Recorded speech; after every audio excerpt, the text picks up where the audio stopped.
Hey, what's up guys? Welcome back and thank you for coming back. I know it has been a while. I apologize for my absence over the past few months, but I have to be honest, you guys, I think I just got a little bit burnt out.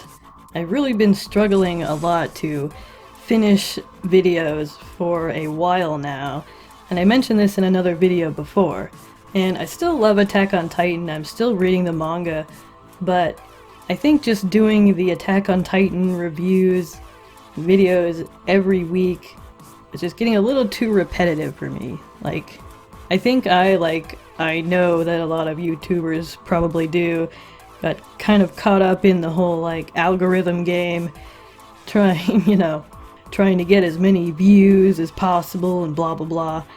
And, that's not really why I started doing YouTube. That's not what I started doing this for.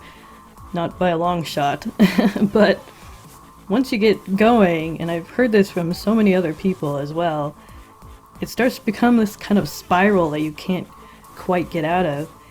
And recently, it's funny because a couple bigger YouTubers I follow, Matt Santoro and Jake Roper, recently put out videos kind of talking about the same thing. How they were getting burnt out and they were wanting to do more creative things, but they were kind of stuck because, well, for them, the stakes are obviously a lot higher because they have a whole business built around their YouTube channel and their YouTube presence and their social media presence that, I obviously don't have because my channel is really small in comparison. So I don't have that, financial issue where my whole livelihood is, dependent on my channel, and I feel pretty fortunate in a sense that I'm going through this now, and my channel isn't big like theirs, which, I've always hoped, that this channel would be pretty successful and get pretty popular, but I don't want to do it while doing, I don't want to pursue those aspirations while doing something that I don't really want to do, that's not really that fulfilling. And I was really struggling, I've got a couple videos that I was gonna put out, and I just couldn't finish them. I couldn't, every time I sat down to do it, I just didn't want to do it. I just really didn't want to. And so I had to kind of sit down with myself and think about what I was doing this for. Just kind of the same thing that Jake said in his video. And for me, I guess I was just doing it because I wanted to give you guys, what you were expecting from my channel. I didn't want to let down the people who were looking forward to my content. And that's an important thing, but, because obviously you guys and my viewers are important to me too.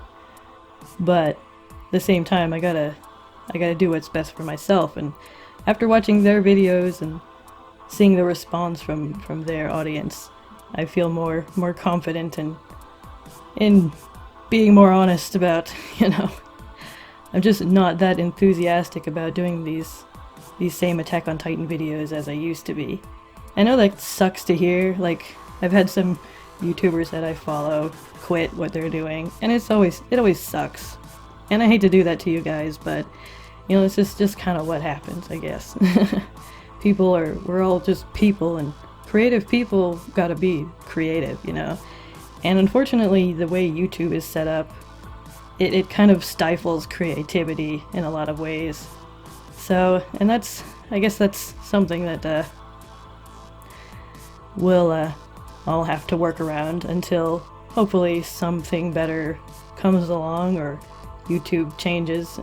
It's not likely to happen. But anyway, I don't want to get stuck in that trap, because that's not something that makes me happy. It's not something that, I started this channel because I wanted a place where I could share the things that I do, that I love doing, the creative things that I can do, and I can do so much more than just, manga reviews. That's definitely not a one-trick pony, and I've been trying to figure out how to kind of transition this channel more into a place where I can do that. And it's difficult because once you get into a certain niche, you're kind of like if you look at my channel, any video that's not Attack on Titan review or discussion related has very, very little views. So it's gonna be like starting over again. It's gonna be an uphill battle. But I'm not planning on not doing Attack on Titan videos entirely. Like I'm not quitting completely yet. I want to keep doing these reviews and talking about Attack on Titan on this channel. I want to keep that as part of the content on this channel, but not all of the content. I want to make that a smaller part of the channel, but it's still going to be part of the channel. So those of you who are coming to this channel to hear my thoughts about Attack on Titan and the manga, and also the anime, which of course is going to start soon if it hasn't already by the time I get this video out, the new season, then that will still be available to you. But I'm also going to start doing other things and incorporating different kinds of content onto this channel. And it's really just going to be whatever I feel like doing. I'm not going to try to be like super consistent. I'm not going to try to have videos out at whatever date or time. I'm just going to do what flows. So, you know, I'll try to keep you guys updated on what kind of projects I'm doing and what's going to be coming out and when I'm going to try to get them out, but it's all just going to kind of depend on what comes to me and how things kind of flow, you know what I mean? So, I hope that makes sense. Anyway, I'll talk more about that in another video. I've already talked way too long about this. This is probably going to be pretty long, so what I'm going to do is things are going to be a little different with the reviews from now on. I'm going to do this more of like a podcast style video. I'm not going to do a lot of visual stuff, only if I really need something, or if I want to make a joke or something, I'll use something. But for the most part, this is going to be me just talking about whatever I feel like talking about with what's going on in the chapters right now. And since my last video was about the last chapter I reviewed was chapter 112, it looks like I've got 4 chapters to talk about in this video. So let's get started. Now, for your guys' convenience, I'm going to go ahead and put up some bullet points so you'll know what I'm going to be talking about and what portion of the video you can go to after this video premieres if you want to hear what I have to say about anything specific. So I'll leave that up throughout most of the video, along with the timestamps, so you can go ahead and skip ahead to whatever part you please. But anyway, let's go ahead and get started. Now before we get into this, of course, I gotta tell you that these videos are gonna contain spoilers. If you haven't read the latest chapter, then what are you doing with your life? Seriously though, if you don't want spoilers, you might want to click on something else. If you're all caught up though, then let's get to it. Okay, so let's start with chapter 113. This chapter is called Slavery. Now we recently found out that the wine that a lot of the members of the military police and the garrison and the Survey Corps, a lot of the members of the military have been drinking this wine that was apparently spiked with Zeke's spinal fluid from before, they even got there. So we've learned over past several chapters that it seems like Yelena and a lot of her comrades had planned on getting captured from the start. They brought this wine with them to, I guess, intentionally give to their captors so that they could put them in this position where, as we saw, it is now possible for Zeke, if he is in close proximity to them, all he has to do is shout and they'll all turn into Titans. So that's fun. That might be a little bit of a problem. So we know that most of the military people has drank this wine. Falco has ingested some on accident. I'm not sure if Hanji drank any of the wine. I can't remember if it said whether she did or not, but I hope she didn't. So that's interesting, because obviously now they can't get around Zeke for risking being Titanized And that puts them in a pretty delicate position, I'd say. Like, especially since they don't even really know where Zeke is right now. Like, they know that all shit's... Like, they know that all hell's breaking loose. But... And, so that's gotta be pretty scary. To know that you have had something, let alone somebody else's bodily fluids, put in your drink that is now makes you susceptible to turn into a Titan whenever that person pleases. That's terrifying. Like, not just for the person who drank it, but for everyone around them as well. So I wonder how many other people drank this wine other than the people we know of. There could be more. We don't know. Okay, so moving on to the second part. So as I do this, I'm going to kind of loosely go through the past 4 chapters as I talk about it. I'm going to try to keep everything kind of within the context of the section that I'm talking about. So I'm going to talk about Levi in one section, and then I'm going to talk about him again in another section. Because Levi's been through some shit in these past few chapters. So, and this part I'm calling Levi's near-death experience part 1. Or maybe it should be Levi's first near-death experience. So, Isayama did something really cruel over these past few chapters. He made it seem like Levi was gonna die, and then he didn't die, and now it seems like Levi might die again. And that is horrible and mean. Don't do that. You already did. Levi, in this first part, we see that Zeke has turned his comrades into Titans. Now, I'm assuming that Levi didn't drink the wine. I guess he doesn't seem like much of a wine drinker. He was like complaining about how much wine they were taking with them. He didn't understand why they had to take so much wine. Like, they had tea, so why do they need wine? Wine is dumb.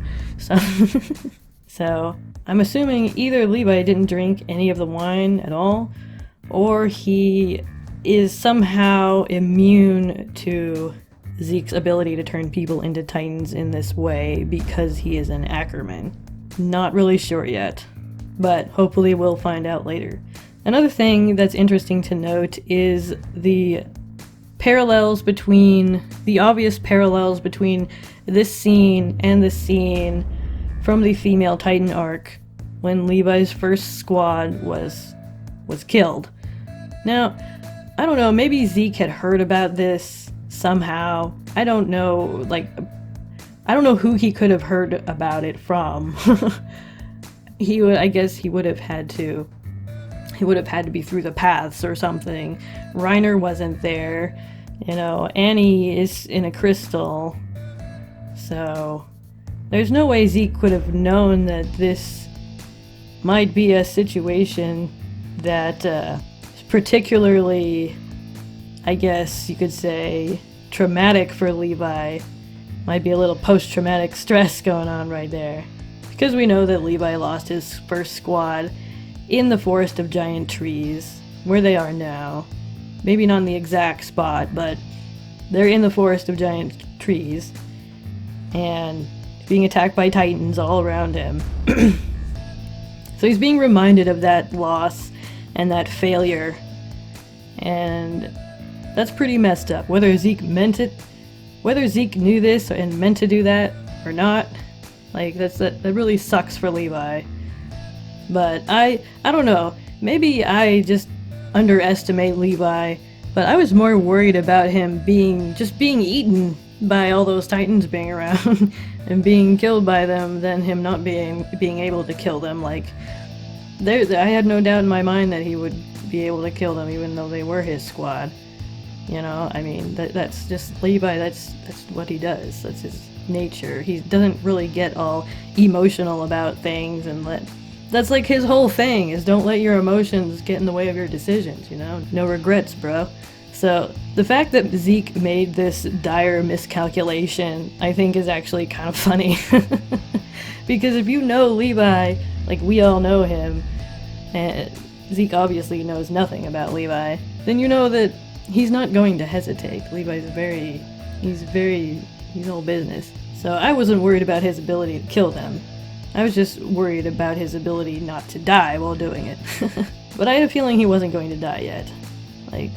I knew that this had to be just something to get us all riled up and cry.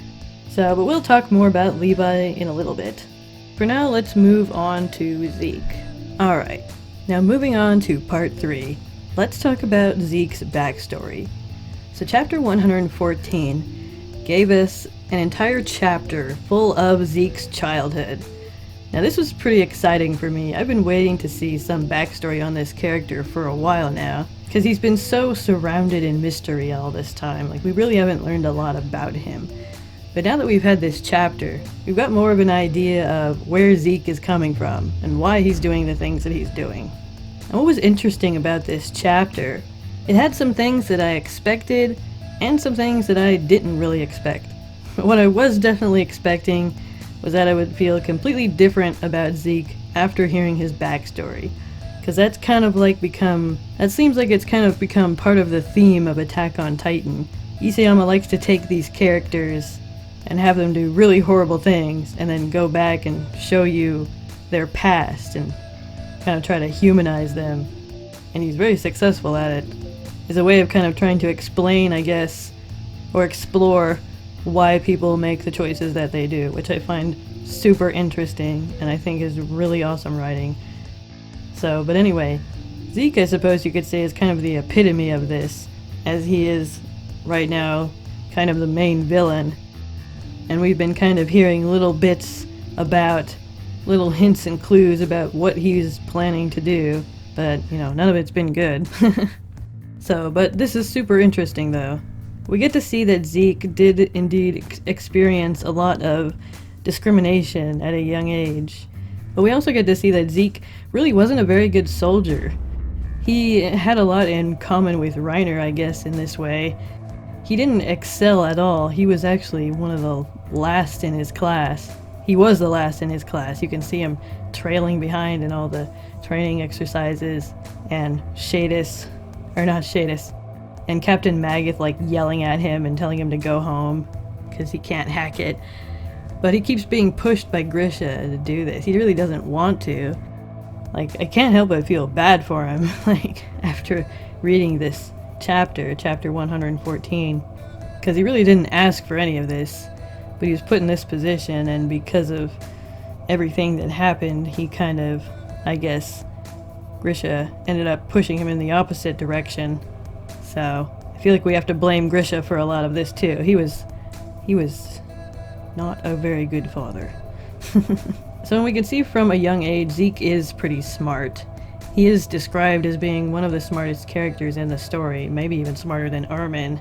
And he catches on pretty early that there's a major discrepancy between what his grandparents and Marley and his school tells him and what his parents are telling him.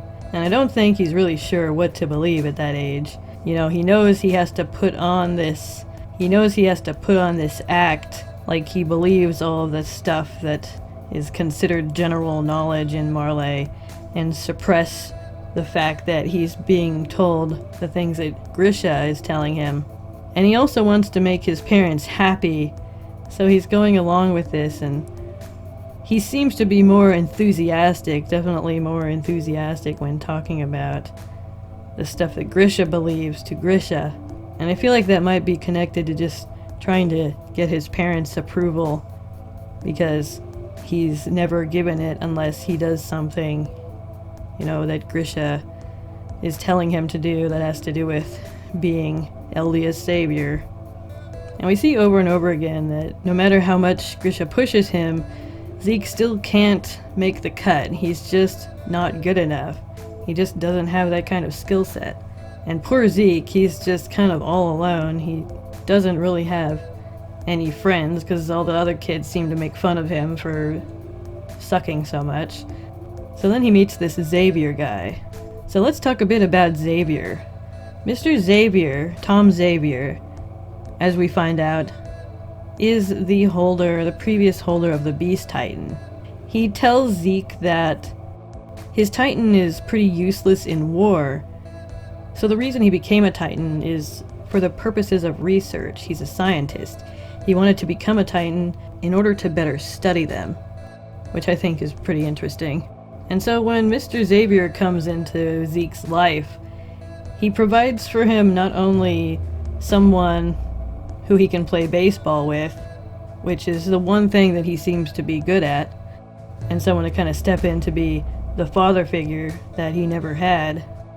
He also finds someone who shares with him in common the fact that his strength doesn't really rely with his ability to fight, but with his intellect.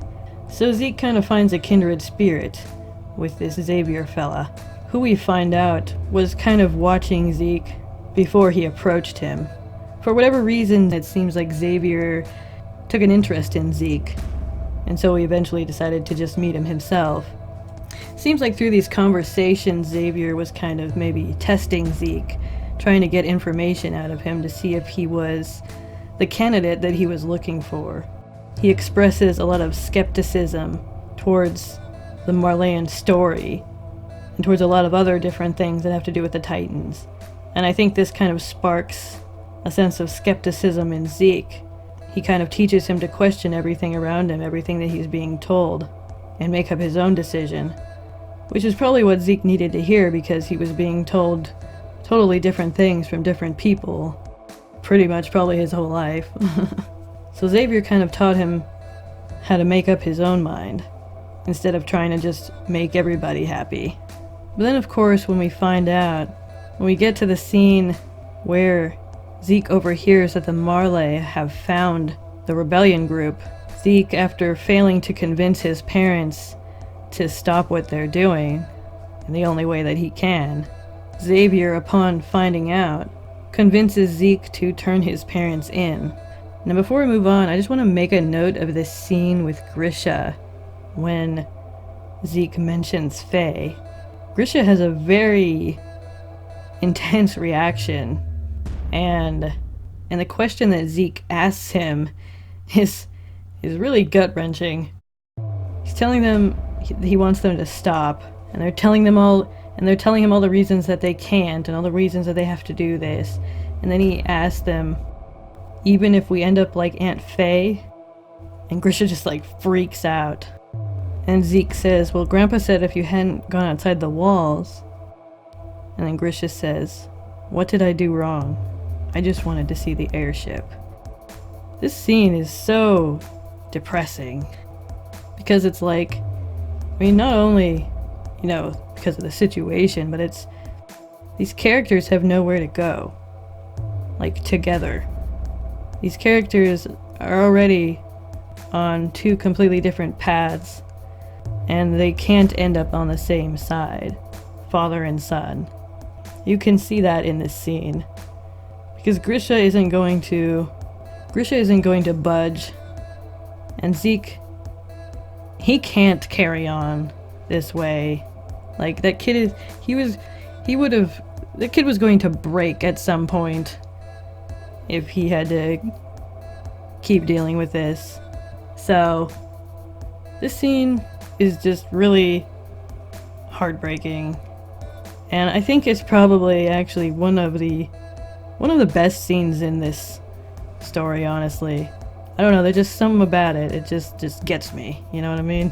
So anyway, when Xavier convinces Zeke to turn in his parents, even though it seems like Xavier has some genuine emotion about Zeke, possibly ending up in paradise as a Titan, there does seem to be some level of manipulation going on. And I think that's been present from the beginning of their relationship. You can especially see this in the last couple pages, when Xavier tells Zeke, they never loved you. You did nothing wrong. You're a smart, good boy. That is kind of creepy right there. Like, it's kind of like, what's really interesting about it is, I'd speculated a lot before whether this was all kind of Zeke's idea, or if he had been influenced in some way by other people in his life other than Grisha. And this chapter answers that question. I was kind of hoping it would be Owl like a lot of other people were, but it ended up being the previous holder of the Beast Titan, who seems to have his own agenda when it comes to his interactions with Zeke. So when Zeke comes up with this idea, this euthanization of Eldia, as he puts it, of the Eldian people. Maybe it wasn't Xavier's intention to direct Zeke in any certain path, but I'm sure he had a hand in influencing him in this direction, with this kind of ideology and attitude, this cynicism that he seems to have. It seems to have kind of rubbed off on Zeke. And so when Zeke proposes this idea to him, seems like he's totally on board. Like, he doesn't really seem to have a problem with it. We learn at this point that Xavier had a wife and child, but he had tricked her into letting her believe that he was a Marleyan. When she found out that he was an Eldian, she killed herself and their child. And he thinks about that. And I gotta say, these panels here where he's picking up the ball out of the blood and you see them in the grass, these are some pretty cool artistic function of these panels here. Well done, Isayama. But hella fucking depressing. Okay. So basically, Zeke and Xavier decide together that the suffering that they've endured is enough to make it so that their lives aren't worth living, basically. Which is kind of strange to me and ironic, but I'll discuss that later. Moving on to Zeke's plan itself. So, what Zeke wants to do, he wants to get in contact with the Founder and use the Founding Titan's power to rewrite the DNA of Eldians, because I guess that's a thing now, in order to make it so they're basically sterile. They can't have offspring. And so what would happen is that slowly throughout the next several decades, the Eldians would slowly die off, and thus the Titans would slowly die off, and there wouldn't be any more Titans in the world. Now, I guess I can understand Zeke's perspective in a way. He wants to get rid of the Titans. The Titans are a problem, and so this seemingly would be the most quiet and peaceful way to let the Titans kind of dwindle out of existence. Unfortunately, that means killing off an entire race of people. But I guess to Zeke, he just kind of sees that as a necessary sacrifice. Collateral damage. Now, if all he wanted to do was get rid of the Titans, then I guess that would be a decent plan.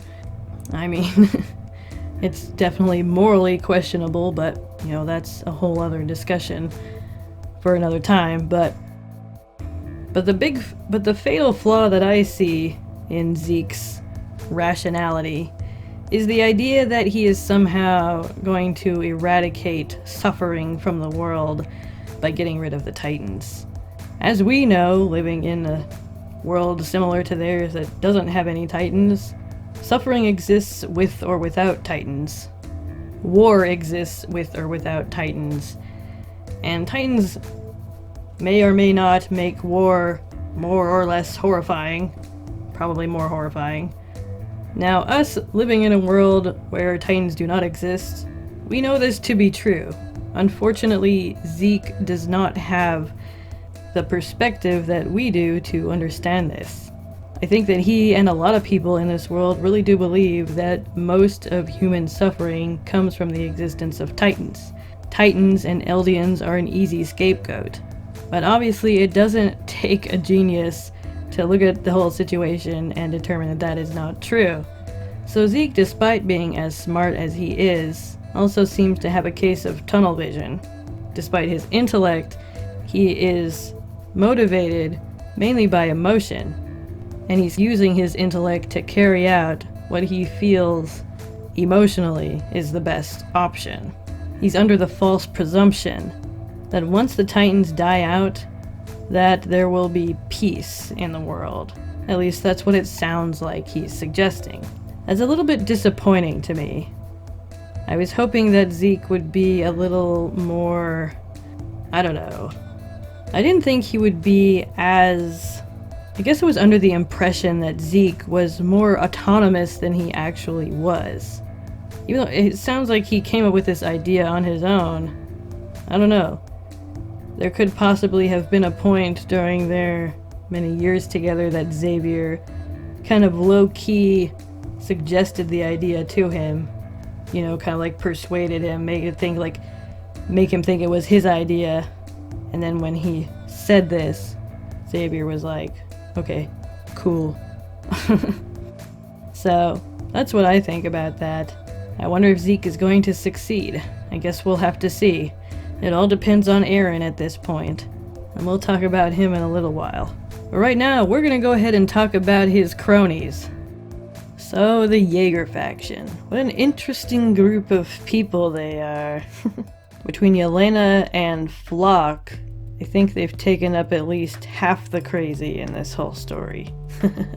It's interesting, and I've mentioned this before, that Eren has seemed to achieve this kind of cult leader status with these followers, even though he seems to be completely uninterested in their reverence for him, which could mean different things. Could mean he is just so focused on their goal that he doesn't care about how all of these people feel about him, good or bad. Or he might not really be as on board with it as it seems. Of course, we did get that scene where Zeke straight up told him, "This is what I'm gonna do. Like, are you on board with that?" And Eren was like, "Sure, bro. Let's do it." I am not 100% convinced that Eren is really telling the truth in this circumstance.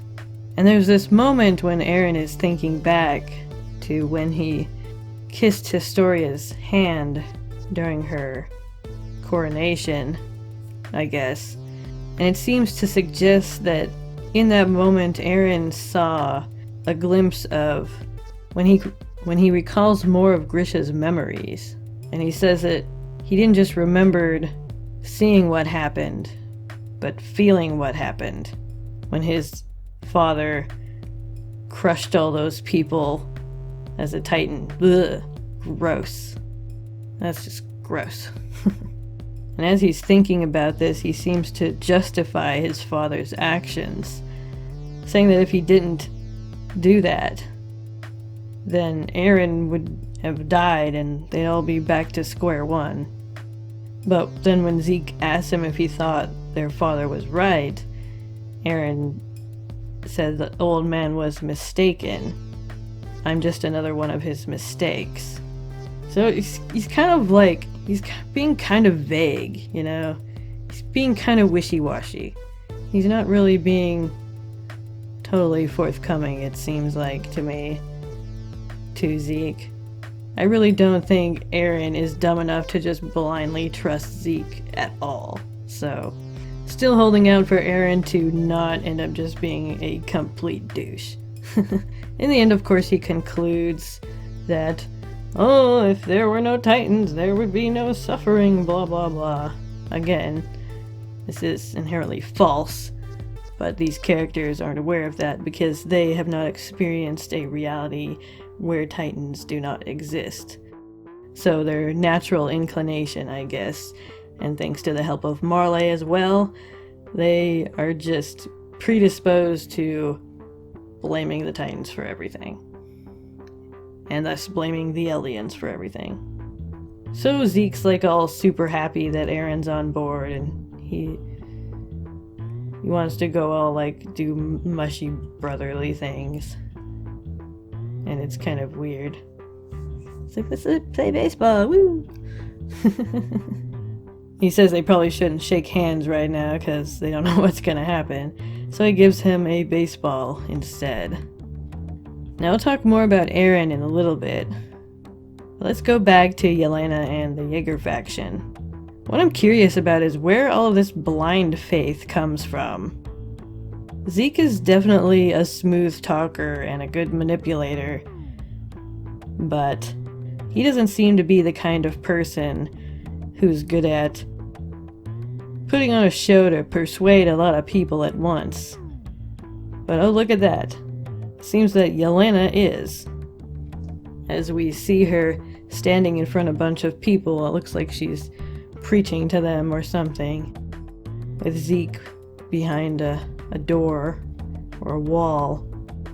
She seems to be spreading his message, maybe in her own way.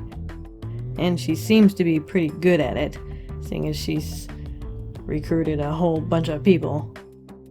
But anyway, this faction has over time infiltrated certainly the population of Paradis.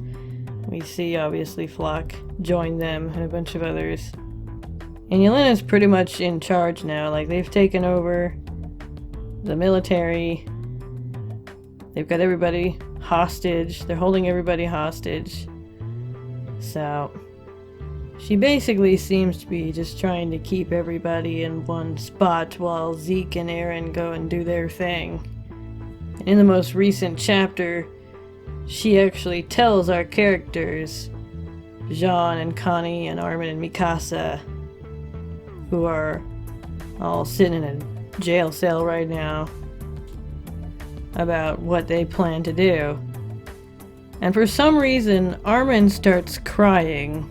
This is weird. I mean, I know Armin's an easy crier, and he's like moved by it. He's just like, I feel like this is weird. like, as some of you guys probably know, Armin is one of my favorite characters, and I just feel like this is just out of character for him if this is genuine. I think Armin is kind of being low-key manipulative, and if he's not, then this is like some part of Bertolt coming out in him or something, because I don't see why Armin would be moved by this. I mean, I don't know. He's moved by their noble intentions. I mean, yeah, sure, that's nice, I guess. I don't know. It just makes me worry a little bit about Armin. Like, he's either setting up something, he's trying to gain her trust by making it seem like he's gonna be, like, easily persuaded to join their side or something. Or he's just lost himself to Bertolt's memories and there's no hope for Armin anymore. So, I hope it's the former. Armin has always been an intellectual badass, and if eating the Colossal Titan ends up making him a big dumb softy, then I'm gonna be very disappointed. But I think this might be Armin.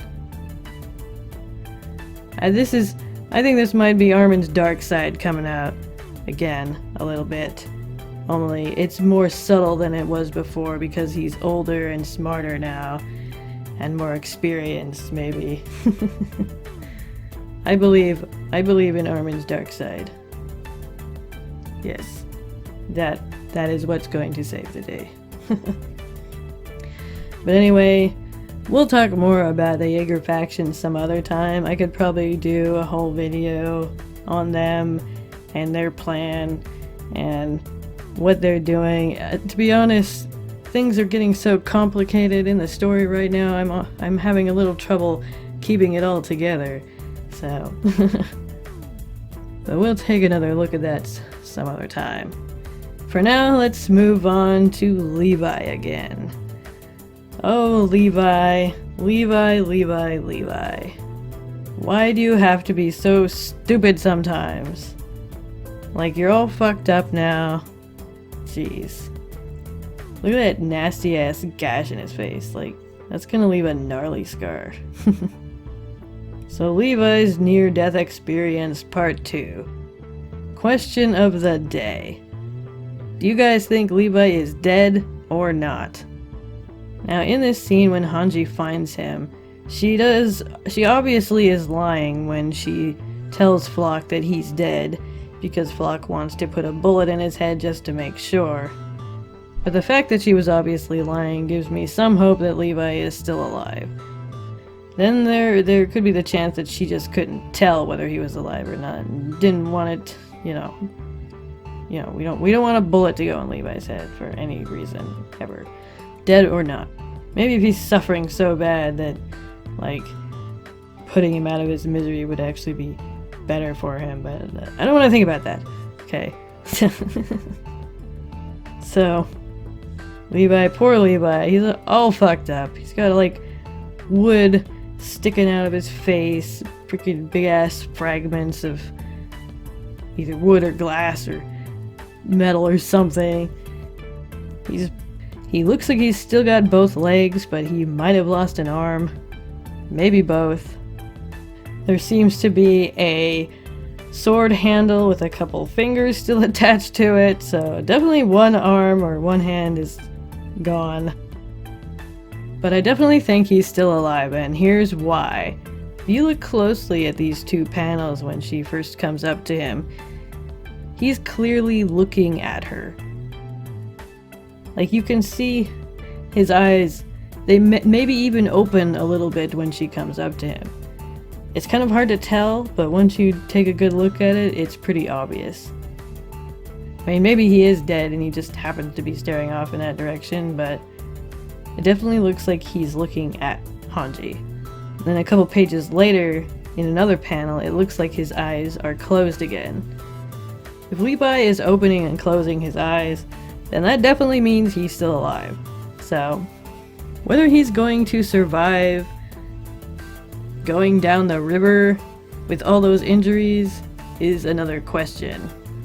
But I think it's safe to say that Levi, being the badass he is going to pull through this somehow. Maybe not for very long, but I guess we'll just have to see. Tell me in the comments if you guys think Levi is going to survive to the end of this story or not, and why you think that. Alright, so, the girl with the bucket. Isn't this super interesting? What exactly is going on here? So about in the middle of chapter 115, we see Zeke. He's all torn up. He's pretty much just like the upper part of his torso and his head now. He's got no arms, no legs, no nothing. And he's kind of half conscious. And he sees this kind of vision of this girl with this bucket. We see a titan crawl out from the distance, and it comes up and, like, tears itself open and puts Zeke inside, which is absolutely disgusting. By the way, why do titans have intestines? Like, they don't have a butthole. Like, what are the intestines for? They're supposed to, like, throw up their victims, like, while they're still in their stomach, I thought. Like, they can't go anywhere after that, so what's up with the intestines? Oh well. Screw consistency. Who said this story was supposed to make sense? Anyway, later on in this scene, after Zeke emerges from this titan and is reunited with his minions, they ask him what happened, and he said that he doesn't know.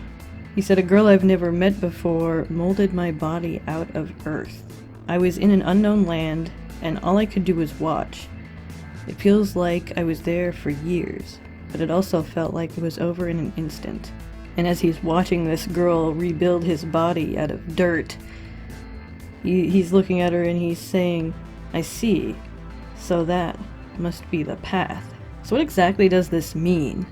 Now clearly this wasn't actually physically happening to Zeke because he was inside the Titan, that Titan being regenerated, but as that was happening, it seems like he had this vision, or his consciousness was transported somewhere else.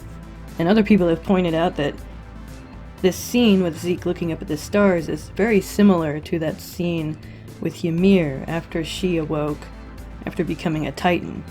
You know, after she ate the previous holder of the Jaw Titan, Galliard's brother. So that's really interesting. I wonder what the connection is there. I guess you could say that they were both kind of being regenerated or reborn in a sense, coming back from the dead, in a way. And this girl who rebuilt his body in this dream or whatever this is supposed to be, who is she? I've heard some people suggest that she might actually be Ymir, the girl that we see in the storybook. And she does look pretty similar. So I definitely think that's a good theory. So with that in mind, this could be really interesting. Why is Ymir coming to Zeke in this moment? Why is she rebuilding his body? Have other shifters had similar visions of this girl when they were near death? There's just so many questions. But I guess we'll just have to wait and see what happens. Alright, moving on, let's talk a bit about Eren. Now we already talked about him a little bit, and how he agreed to Zeke's plan. How he apparently is on board, but I'm not too sure about that. I'm still not convinced that Eren is just blindly going along with Zeke's plan. I think Eren has something else in mind, and this is just the only way that he can achieve it. I would think it would be really cool if Eren was the one manipulating Zeke the whole time, you know. But I don't know. I don't know if Eren is that smart. No offense, Eren. But like I said, we'll have to see. He's definitely turned his back on pretty much everyone and everything, almost, that he's ever cared about, it seems like. He basically punched his two best friends in the face, both literally and figuratively, and helped make the whole island just go to hell. So I don't really know what to think about Eren at this point. He is still a big mystery. I feel like we got a good idea of why Zeke is doing what he's doing now, but Eren, still not sure what the hell he's doing. But he better have a good goddamn reason for it. I swear to God. Again, as I've said before, I really want to believe that the reason he did that to Armin and Mikasa was to force them to detach themselves from him and stop chasing him around, because he knows that what he needs to do. He doesn't want them to be involved. He doesn't want them to have to go down that path with him just because they're his friends and they want to protect him, and he's tired of it. He just wants to do what he wants to do and stand on his own without them following him around all the time. And he doesn't want to put them in danger either, so he's done this in a way to protect them, I think. At least I hope so. I really hope they can all I really hope that somehow, they can all kiss and make up before they all die. But anyway, I don't know if that's very likely. I guess we should talk about Gabby and Falco for a second. Gabby, she's in this dungeon by herself. Eren comes in to see her. She's still annoying as hell, so nothing's changed there. Eren tells her that he wants her to make a wireless call out for help to whoever might be surrounding the island. Why he wants to do that, I'm sure we're all going to speculate about it, but he's definitely got a plan up his sleeve. As for Falco, what's going to happen with Falco and that whole situation about getting some of that spinal fluid wine in his mouth? Yuck. Is Zeke going to turn him into a Titan at some point? I can only imagine that must be where this is going. I wonder what Gabby's going to do if that happens. But anyway, last but not least, let's talk about Piek and the Warriors. As we saw at the end of this last chapter, Reiner and the others are back. They've come for another attack on Paradis. And Piek has infiltrated the island and made it to Eren in order to try and thwart his plan, it seems like. And obviously, as it says here, Reiner is here for revenge. He says, "We're going to end him." Oh boy, Eren, you're in trouble now. But anyway, backtracking a little bit, Piek pretended to give herself up to Paradis, pretended to switch sides, and then of course, we had this really great scene. They all go up onto the roof, and Eren's like doing this little pose, and he's like, "Where is the enemy?" And she turns around and points at him. I thought that was pretty interesting. It's kind of like Isayama confirming that Eren is the bad guy now. Not even Piek is really one of the bad guys, even though she's a warrior, and they're supposed to be the enemy. But now Eren's pretty much, yeah, he's pretty much gone to the dark side. But then Galliard pops up from inside the building, takes a big bite out of Eren, but doesn't quite get him, doesn't quite eat him. Galliard really kind of sucks at tightening, don't you think? He's not very good at it. Anyway, Eren loses his legs, poof, he turns into a Titan, and then here we are. And it looks like in the next chapter, we are going to have a Reiner versus Eren showdown once again. I wonder if somebody's gonna win this time. But wait a minute guys, we're not done yet. It's bonus round time. So let's talk about Attack on Titan chapter 117. Since I recorded most of this before this last chapter came out, which should probably give you an idea of how long this whole process is taking me right now, I decided to tack on a little bit about this chapter at the end here. So let's get started. So at the beginning of 117, we see our group in their prison cell, and the shaking starts. Armin says the Titans have started to move, and it seems like he must think that what they're experiencing right now is the rumbling starting. Of course, we know that that's not what's happening right now because Eren and Zeke haven't gotten together yet. They haven't touched each other yet. That's so awkward to say. Okay. So this chapter is called Judgment. So outside we see the Marley have started their attack. They're dropping down a bunch of troops from these blimps. They got something big covered up, and they drop it out of the sky. We see Eren and Galliard and Piek going at it. Piek transforms and takes Gabby into her mouth, which must be really, really comfortable way to ride. Ew.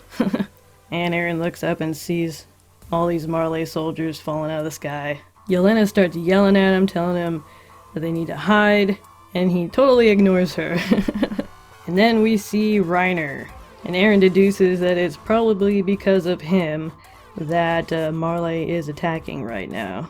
So Reiner transforms, and it looks like finally we are getting what is probably the final battle between Eren and Reiner. I thought the last one was going to be the final one, but nope, it was just part 2. And now we have part 3. Probably the final one. Who's going to win? Tell me in the comments who you think is going to win this battle. Eren or Reiner? I'm betting on Eren, definitely. So Captain Magath and Piek are protecting Gabby. She tells him that Falco got some of Zeke's spinal fluid in his mouth. And Piek starts telling them about all the other soldiers that drank the wine. And she kind of figures out that Zeke must be of royal blood, and they must need the founder and the Titan of royal blood to use the rumbling. So Piek's pretty smart. She does not disappoint. And she says, and they're like, we must not let Eren and Zeke come into contact. We'll eat the founder here. So Eren and Reiner are still fighting. Eren punches a nice big hole in his face. Pretty gnarly looking. Galliard pops out and then boom! Eren throws some spikes out of his back. And then he causes a bunch of spikes to come out from the ground around him.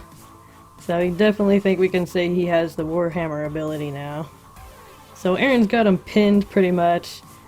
And then the Survey Corps come out, and they're like, finish the jaw and the armor titan. So they're getting ready to hit him with their thunder spears, and then boom! Piek hits Eren in the head with a cannon, and they start shooting the Survey Corps out of the sky. Galliard's right behind Eren again, but then Eren does a spike thing again. Piek shoots him again. Dang. And Captain Magath says something about them needing another Helos, a true hero. Who knows who that will be. And Eren roars and he lets out a bunch of spikes again. He's got his eyeball hanging off of his face. Ew. Galliard jumps out. He's going after him again, but nope. Nope, nope, nope. Eren just grabs him and throws him off. Galliard, you're just not very good at tightening, you know? Sorry, man. Now Reiner's got Eren pinned. It looks like he's gonna win. Then Eren's got this really scary looking face. And he reaches back and he grabs Reiner by the freaking face. Like puts his hand in his mouth and just grabs his head and pulls it off. Yikes. And then there's like an explosion. And it's Zeke throwing his signature boulders around. Oh boy. So there's Eren and there's Zeke up on top of the wall. And I gotta say, I love these panels right here of Eren and Zeke. These are so cool looking, like the way the shading is done. And the way Eren is looking up at Zeke, like he's just like, he looks like he's just like, oh, thank God you're here, Zeke.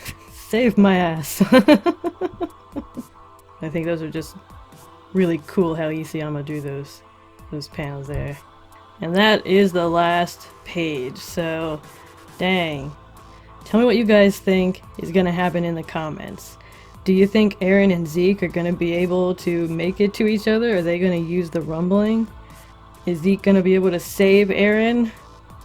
Or is Eren gonna become a martyr in this whole thing? Is Levi going to survive? Is he gonna die, or is he gonna end up just an old scarred up, armless, short man? Tell me what you think. Again, thank you guys so much for your support. Thank you for watching this video. Stick around because I will have more Attack on Titan content coming up. It's just not gonna be the same as it used to be when I was having a video out every week. But I am gonna have some videos here and there. I'm really excited about this season. It's really good so far. Oh man. I'm going to probably have a heart attack. But anyway, tell me what you think of the new season in the comments as well. If you enjoyed this video, make sure to like, share, comment, and of course subscribe if you haven't already. And make sure to hit the notification bell so you don't miss any of my videos. Thanks so much for watching, and I'll see you next time. Peace.